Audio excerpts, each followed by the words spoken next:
Welcome back. You're now watching the lifestyle segment of the weekend show brought to you by HoloCrunch. Crunchy. Yummy goodness.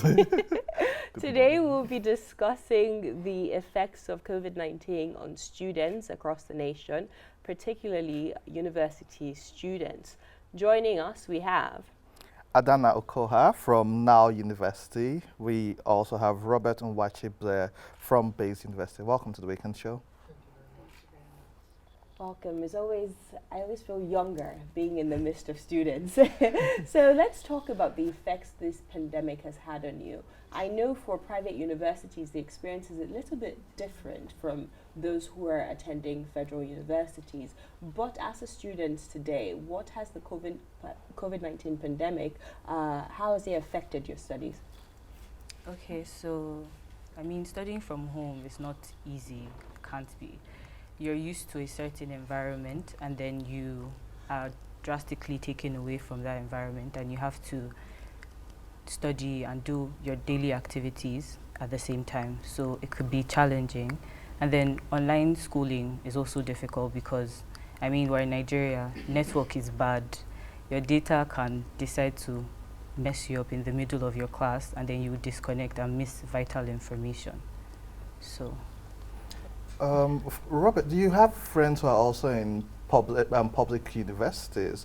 And so while like in Base, lectures are still, you already had a bit of online interaction with your lecturers and academic system. Yeah. How do you think this affects your mates who are on the other side of the table who have been home for a while? There's been strike for a bit. Do you think that has a negative effect or an obvious effect when it comes to the difference between those of you in private schools and those in public schools? Yes, I think it does actually. The pandemic had brought out a lot of obscurities with various sectors of Nigeria, and the educational sector is not left out. It shows the variance between private schools and public schools. Since April, I've been having continuous lectures. I've written exams, and I have an ongoing semester. So my academic work has not been placed on halt indefinitely. But unfortunately for my counterparts in public schools, they can't say the same because they have been at home, probably had strike before the lockdown was affected, and now they're at home. Their academic studies have been postponed indefinitely, and they possibly may face another strike after the lift. And I don't think it's good for a student who wants to actually just finish school, to have to wait over 8 months or more than, I believe they deserve more. Most definitely. So I wonder what you think the federal government needs to do from a student's perspective. But before I ask you that question, I would like to open up the phone lines to our viewers at home. If you are a student and you want to share your experience, how the COVID-19 pandemic has affected your studies, either schooling from home or not schooling at all, you can call the number that our director would put on the screen shortly. But in the interim, what do you think the federal government needs to do now? Okay, like we at the private schools have done, it's important the government puts facilities in place that will help virtual learning. Okay, just yesterday we got the news on the amendment of the Companies and Allied Matters Act. Prior to the amendment, virtual meetings by companies wasn't a thing, but now it's a thing for companies. You can hold your meetings online and it will be valid. So the government can actually do the same for the students in the public sector. Create an avenue for them to have virtual lectures and maintain it, keep it at standard, and they can also regularize the whole process so that it doesn't turn into a caricature. Yeah, so. You know, speaking from my experience, I'll speak as a student in the public university because I'm in school. So I'm doing a PhD. A different kind of Down student. the road, but the reality is I've actually lost one whole year. So we started a new session in January, and by August, I should have finished my second year of my PhD, and I've lost the entire year. Absolutely nothing has been done. Due to the strike, or? Due to the strike and the pandemic. And so while we talk about government providing infrastructure for public universities, what about the fact that there are incessant strikes which come on and off? So even if they say come back to school, they still need to settle with ASU. And so for you, Adannaa, do you feel that it's just an infrastructure problem, or the public education system in Nigeria from the area of unions need to also be restructured? Yes, I think everything needs to be restructured, because you could bring infrastructure, but then if the people there aren't really able to handle what's going on, then there's no way it could work out. So I think everything needs to be restructured, the unions, everything. Okay, well, the number to call is 080-537-89021. That's 080-537-89021. Share your opinion with us on this issue regarding the effects of COVID-19 on students across the nation. Primary schools, secondary schools, so exit levels, they're meant to go back to school. We've seen pictures in other countries where students have gone back to school and none of the guidelines have been respected. And so masks are quite uncomfortable, but they're mandatory. And so we've seen that people are not respecting the guidelines. What do we put in place to protect the children who will be going back to school? So in your opinion, because you're doing this virtually, but they will still come to school now, what do you think should be done to ensure that the children going back to school are protected, and so they don't also transfer it to the vulnerable population, which are the parents and elderly ones, when they go back home? How do you think within school environment these guidelines, especially for social distancing, can be put in place? Okay. And enforced? First of all, we first say children will be children. There is this need for them to interact, play, especially when they've been apart for so long. So I think their supervisors, teachers, and guardians within the school environment have a huge role to play. It's not about telling them to wear the mask. At some point, someone may just play with their mates and pull off the mask. So they need constant supervision, different from what they may have been having previously, so that it won't be a case where a student gets infected from a particular environment and takes it to the school environment and unknowingly passes it on to his or her mates. It's going to be very disastrous.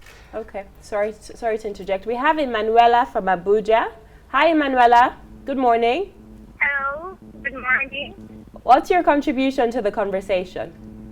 Yes, I actually want to make contributions, and I want to ask you questions. So it's a very nice topic, but I want to know the fact that you have on your show today. Are they both from private universities?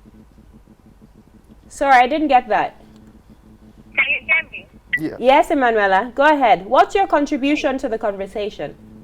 I said the guests you have on the program today are both from private universities. Are they both from private universities? Yeah. Correct, yes.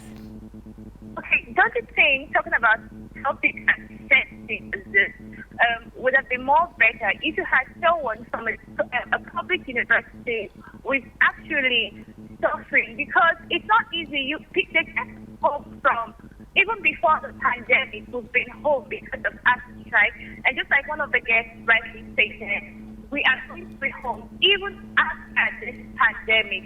I don't know why the government has decided to neglect the educational sector, especially the public, and it's really affecting Nigerian youth.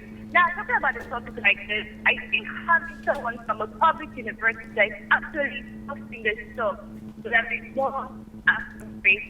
And talking about infrastructure, it's not all about the government.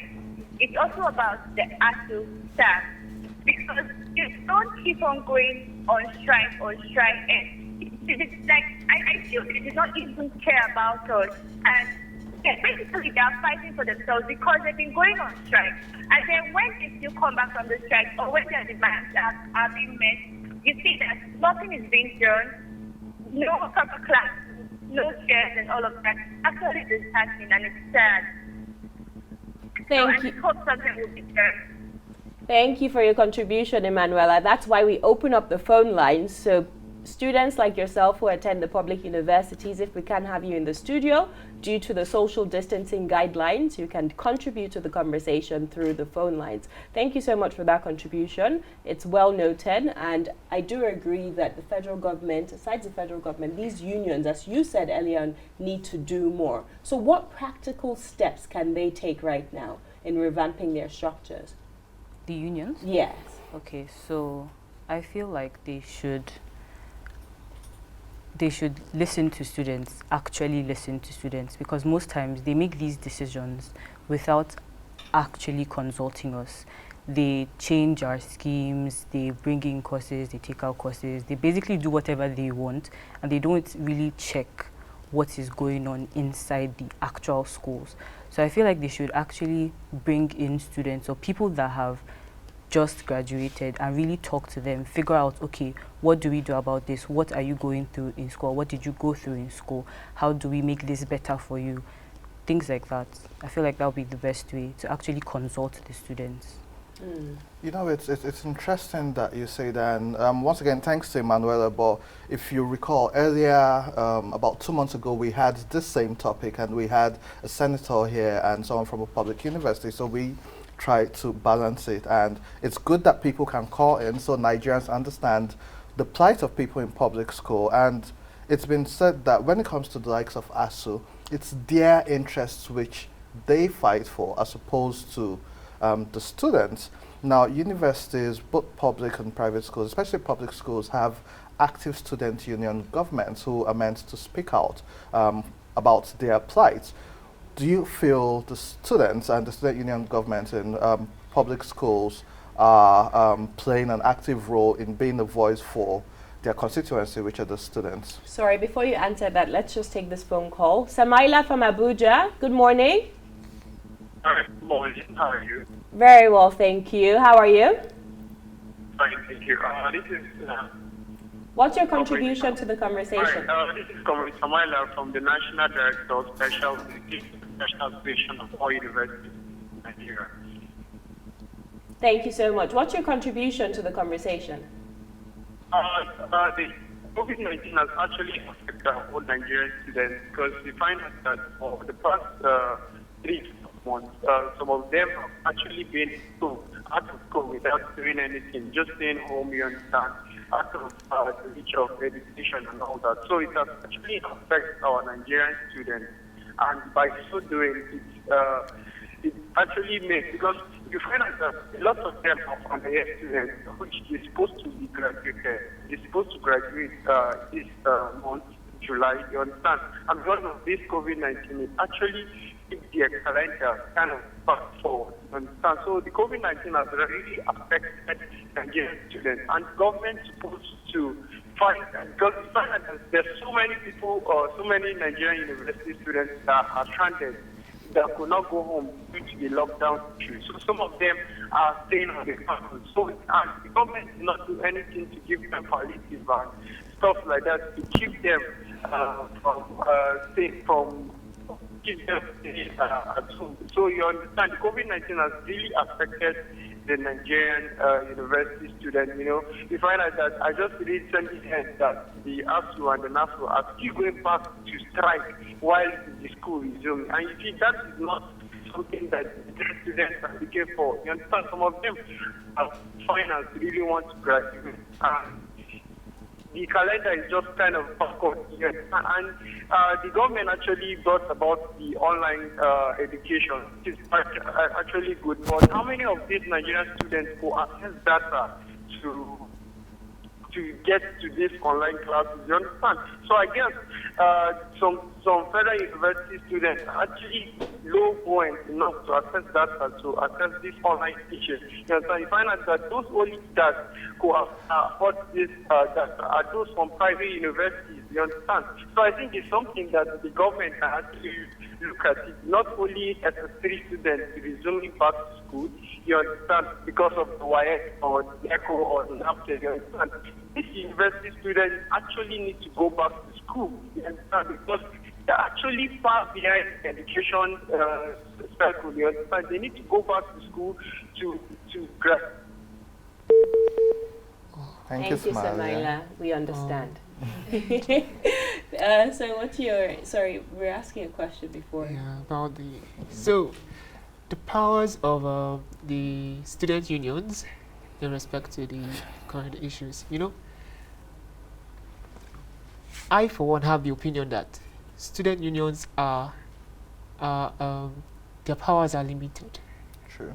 You know, I have read articles of students unions back in the days of our parents and older people. So, and comparing it to what we have now, I don't think they have as much opportunities and powers to do what they actually want to do without stepping on the foot of someone in the helm of administration in their school.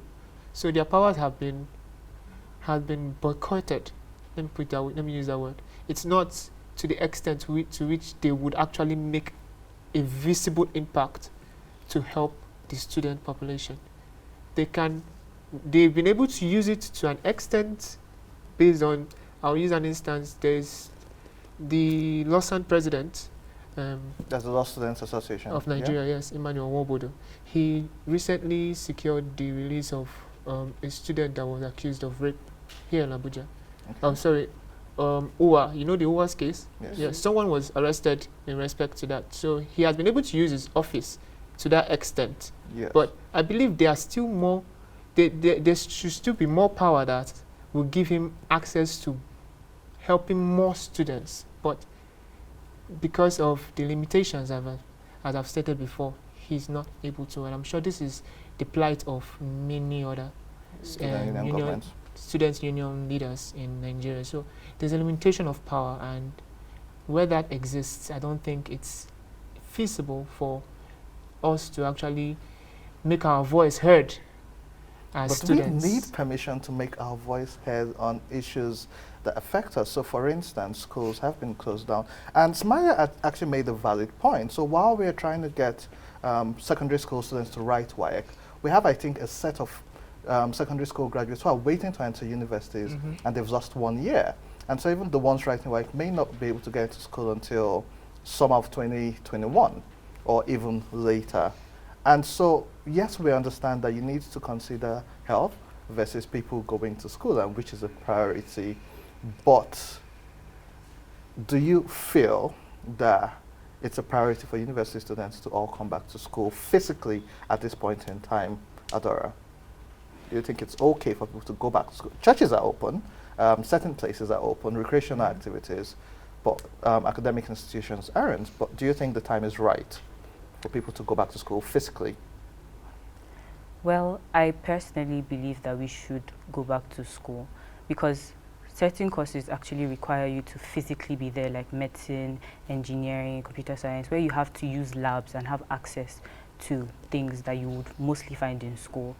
So I feel like they should create a way for us to go to school, maybe a system where we could go at intervals, like maybe some classes would go 9 to 12, some would go 2 to 5, just a system for us to come to school and still be safe regardless. Most definitely. And I think it's good to put some context to this conversation. The reason we're engaging in this conversation today is because we've been getting a lot of feedback from our viewers on social media. For example, Sonny Rex Ajogo had sent me a tweet saying that the schools, so he said he goes to a school in Taraba State, and the school already started their post-UTME registration and already gave closing date for the registration, which is stated to be on the 6th of August. this week. And so many of us are still waiting to write our WAEC and NECO. This, in a way, deprives us from involving in the registration process. So can you please get the federal government to intervene and ask them to keep the registration open? So these things need to be planned systematically, because a lot of people are losing out on the opportunity, as you said, to register and to attend these universities. They're now having a gap here due to not only the strike, but also the lack of planning by the federal government. So you had a contribution? Yeah, I know for a fact that schools want to open. Private schools that are not being, they want to open, and I'm sure most some lecturers in the public sector would also want to hold lectures for their students, because if churches are allowed to open, why are you not allowing students to go back to school? Most definitely. We have a caller. Your name and where you're calling from? I'm Osasu from Lagos. Okay, can you turn down the volume of your TV set, please?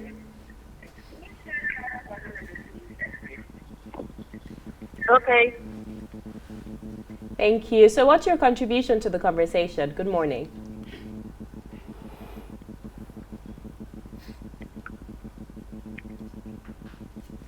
Well, it's not advisable for students to resign. Okay.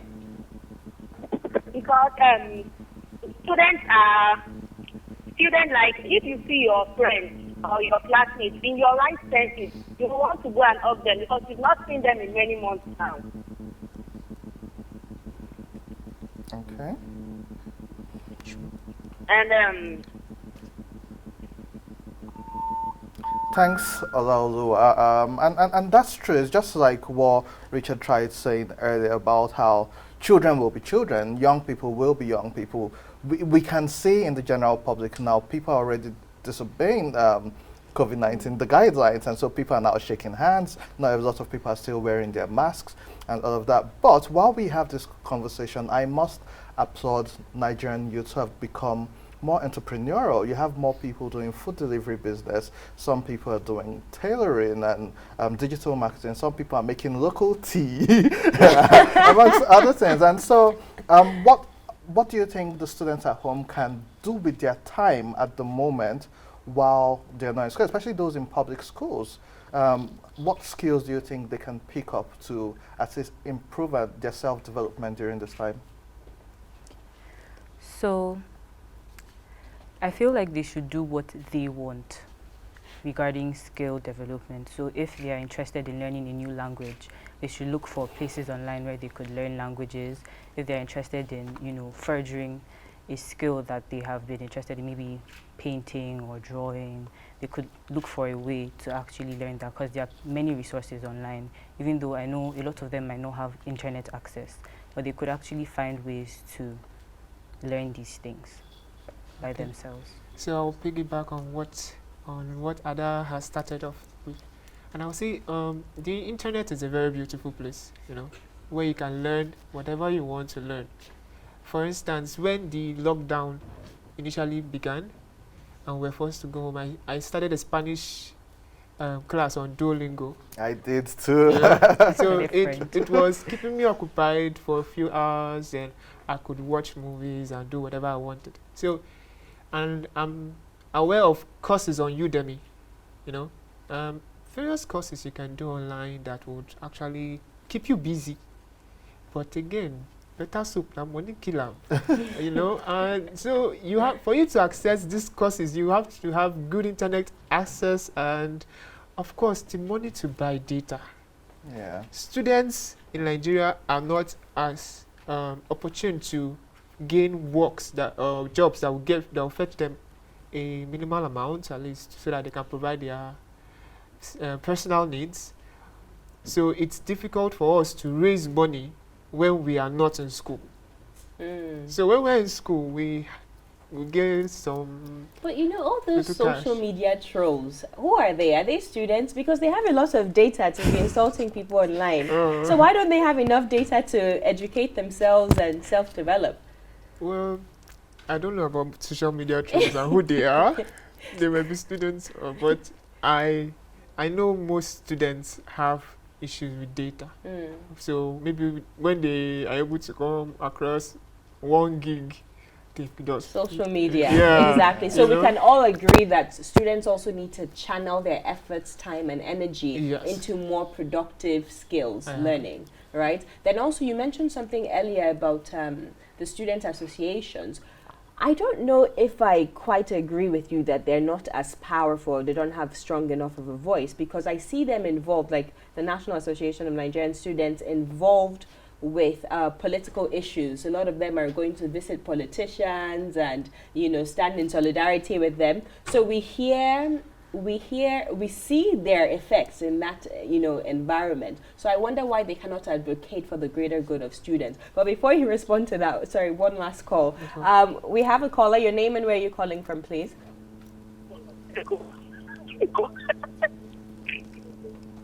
Hello? Hello. Yes. Good morning. Your name and where you're calling from? I'm calling from Osasu State, Nigeria. Awesome. What's your contribution to the conversation? Okay. I'm calling from Osasu State, Nigeria. Okay, turn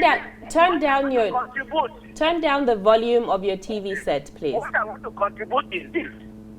The honors lies on the head of all these institutions. Okay, thank you very much. You see, the head of all these institutions, they have a lot of work to do at this time. All the measures that have been put in place, it is the head of the institution that will make it work. They will control the students. Nobody wants to lose his work.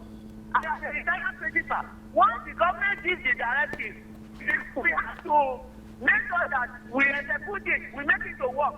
So all the procedure that the government has given, the head of the institution, either the HF or headmistress or the principal, will make it to work. That is just my contribution. They have a lot of work to do. They will not just sit in their offices and be saying, they will stand up and make sure that all these things are followed. Thank you, Pastor Babatunde Olabudole from Madaki, Igbinedion. Thank you so much, Pastor Babatunde. All right. So I like what this last caller said, because it's going to help me make my point right now. Students have the voice, but communication is never complete without listening. So even when we come out and we make known our needs and what we would like to be implemented, it can be heard, but maybe not listened to. Yeah. So we say we want a vending machine that we can easily access, and the school looks at it and say, you people don't need a vending machine, it will cost us so amount of money. Now, it's an instance, not something literal. So so we can make our needs heard, known, but to what extent are we listened to?